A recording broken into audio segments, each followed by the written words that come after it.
Pertama-tama marilah kita panjatkan puji dan syukur kepada Allah Subhanahu wa taala yang mana pada kesempatan sore hari ini masih dengan kesehatan, umur panjang sehingga kita bisa hadir di tempat ini dalam kondisi sehat, tak kurang dalam. Salawat dan salam semoga selalu tercurahkan pada Tuhan kita yang Muhammad sallallahu alaihi wasallam. Semoga kita mendapatkan sahabat dari akhir zaman nanti. Bapak Ibu yang menghormati, kalau pidato di bahasa Jawa biasanya kan ada yang kata-kata yang para sepuh atau sepuh yang kami hormati. Karena orang Jawa kita juga akan mengawali sebenarnya bukan kultum ya. Jadi mohon maaf bukan saya menggurui ya. Tapi karena ini beliau mungkin kemudian jauh dari panitia, saya yakin ilmu Bapak Ibu jauh lebih paham tentang agama daripada saya. Tapi karena saya kemarin ditunjuk oleh panitia agar mengisi kultum sore dalam buka puasa, karena sudah jadi jadwalnya mau nggak mau saya ya insya Allah. Jadi saya lagi bukan maksud saya menggurui, namun saya akan sedikit apa yang saya ketahui. Kalau bahasanya mungkin ya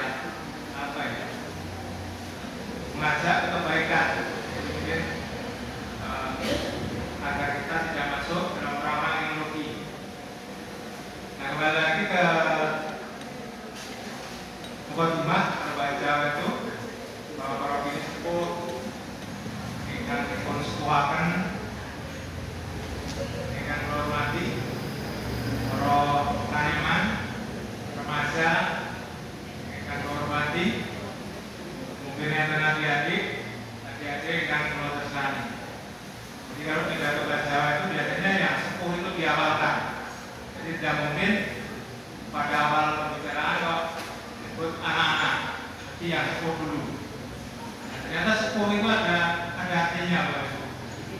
Yang saya tahu bahwa sepuh itu ya memang usianya sudah lanjut. Tapi di mana lain ternyata sepuh itu asapnya ampuh Bapak Ibu. Jadi asap ampuh itu artinya doanya manjur. Jadi kalau Bapak Ibu pernah mendengar cerita maling kondang, itu kan benar-benar asapnya ampuh. Jadi ketika bahasanya ini patahnya atau apa itu benar-benar terjadi. Itu bukti bahwa memang asapnya ampuh. Nah, kalau berkaitan dengan tema yang saya tadi, yaitu surat Al-Munafiqun ayat yang 10, yang artinya ini kalau di sini ada judulnya berinfak sebelum kematian kita. Ini kalau bahasa kerennya mungkin temanya sore hari ini yaitu berinfak sebelum kematian kita. Ya, bisa bacakan. Jadi yang artinya berinfaklah sebagian dari apa yang telah kami anugerahkan kepadamu sebelum kematian datang kepada salah seorang di antara kamu. Jadi perintahnya infakkanlah sebagian harta yang telah dianugerahkan kepadamu. Jadi ini perintah berinfak itu sebenarnya kan yang wajib adalah zakat, tapi kalau berinfak tidak diwajibkan. Tapi kalau di ayat ini perintahnya begitu. Nah, selanjutnya dia lalu berkata sambil menyesal, jadi orang yang meninggal itu menyesal, ya Tuhanku, sekiranya Engkau berkenan menunda kematianku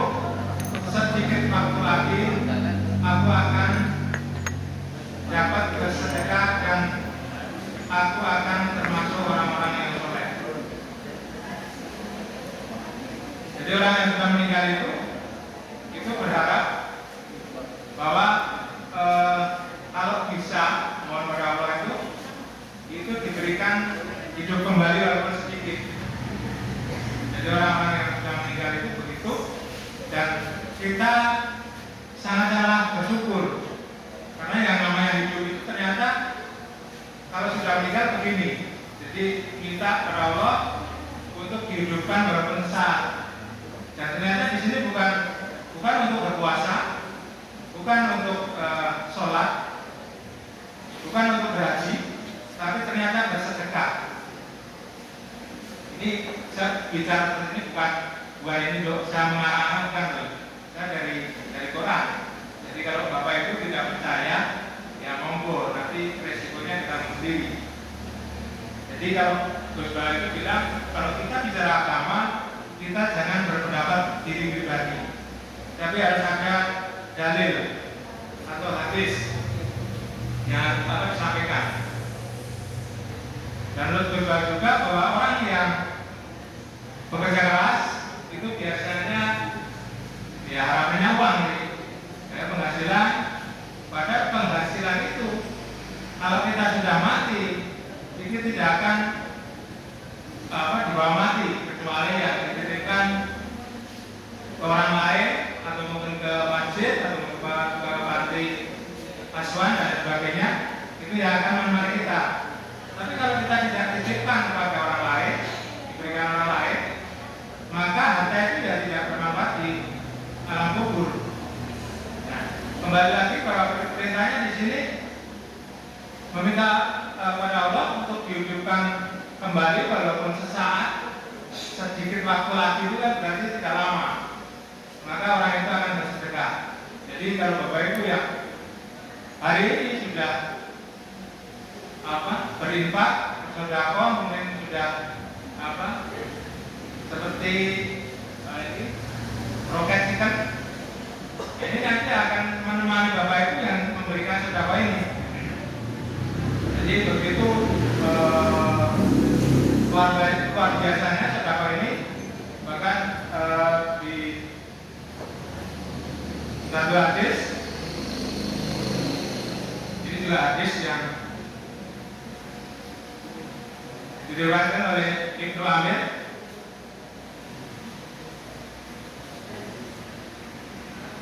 yang artinya sesungguhnya sedekah pasti bisa meredam orang-orang yang melaksanakan dari hawa panasnya kubur.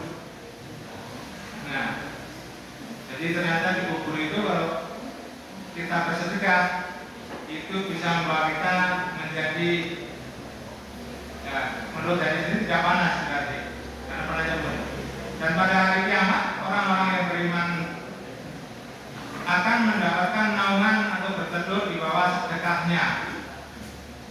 Ya, sekali lagi bahwa ternyata sedekah itu luar biasa.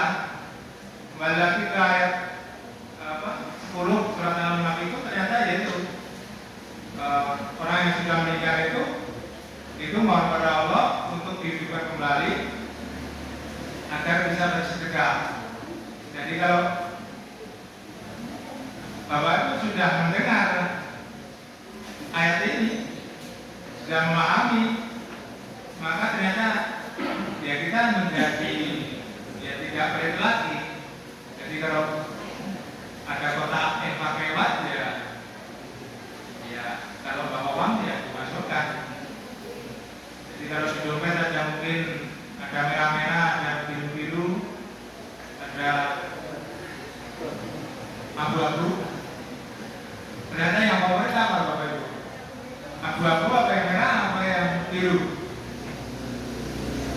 Dan ternyata abu-abu favorit.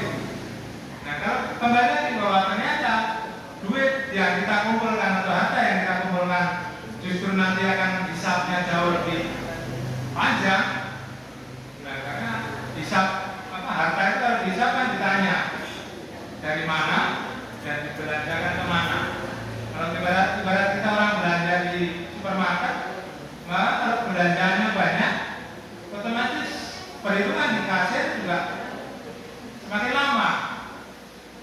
Sementara yang belanjanya sedikit, perhitungannya cepat. Jadi yang mengatakan orang yang kaya itu nanti hisabnya itu 500 tahun jaraknya dengan orang yang miskin. Jadi memang kalau ditanya sekarang mungkin ya kalau ditanya pilih kaya atau pilih miskin, ya jelas jawabannya pilih kaya. Tapi kembali ke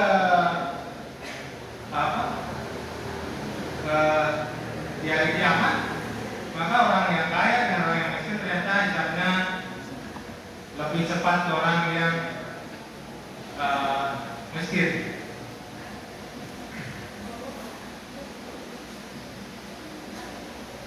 Nah, di hadis yang lain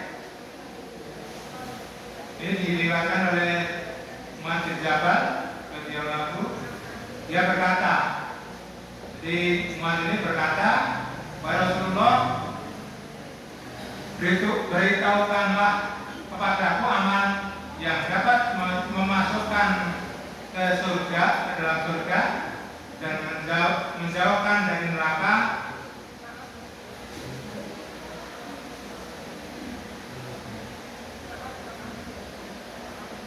Jadi itu pertanyaan Mu'adz, maka Rasulullah menjawab, beliau bersabda, "Sesungguhnya engkau telah bertanya tentang sesuatu yang besar, namun sungguh hal tersebut sangat mudah dikerjakan bagi yang dimudahkan Allah, yaitu engkau yang hanya beribadah pada Allah SWT semata dan tidak menyekutukannya dengan suatu apapun,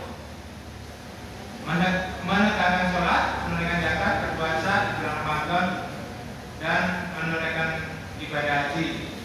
Kemudian beliau Rasulullah SAW melanjutkan, maukah aku tunjukkan kepadamu pintu-pintu kebaikan, yaitu puasa itu adalah tamengnya sedekah, yaitu memadamkan, menghapuskan kesalahan seperti air memadamkan api, dan sholatnya seorang pada tengah malam, lalu beliau membaca seperti lumbung-lumbung mereka yang jauh dari tempat lambung mereka jauh dari tempat tidurnya. Artinya ya, kalau jauh dari tempat tidur berarti tadi melakukan sholat malam. Nah, kembali lagi ke sedekah. Jadi kalau yang selanjutnya tadi bahwa Rasulullah bertanya tentang amalan yang dapat memasukkan ke surga dan menjauhkan dari neraka, yaitu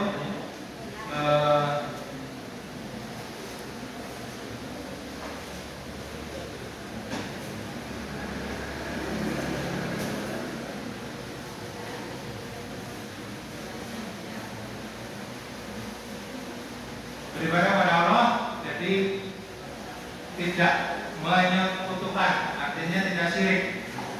Jadi syirik ini termasuk dosa besar. Jadi syirik itu kan beribadah selain ya percaya selain Allah.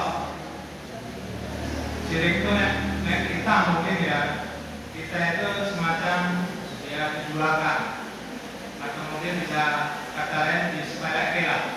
Jadi orang lain menyepelekan, atau mungkin anak, mungkin keluarga menyepelekan kita pun tidak ya merasa nyaman. Apalagi Allah yang menciptakan manusia dan seisinya. Jadi kalau pengen masuk surga, ya beribadahlah pada Allah saja tanpa embel-embel percaya pada yang lain. Jadi kalau ada orang pintar itu biasanya paranormal. Kalau kita susah mungkin pergi ke paranormal. Nah, itu sudah sudah percaya pada paranormal. Padahal paranormal itu juga manusia, yang artinya masih seperti kita, masih makan dan minum. Jadi sekali lagi, kalau ingin masuk surga, ya beribadah merawat tanpa menyebutkannya.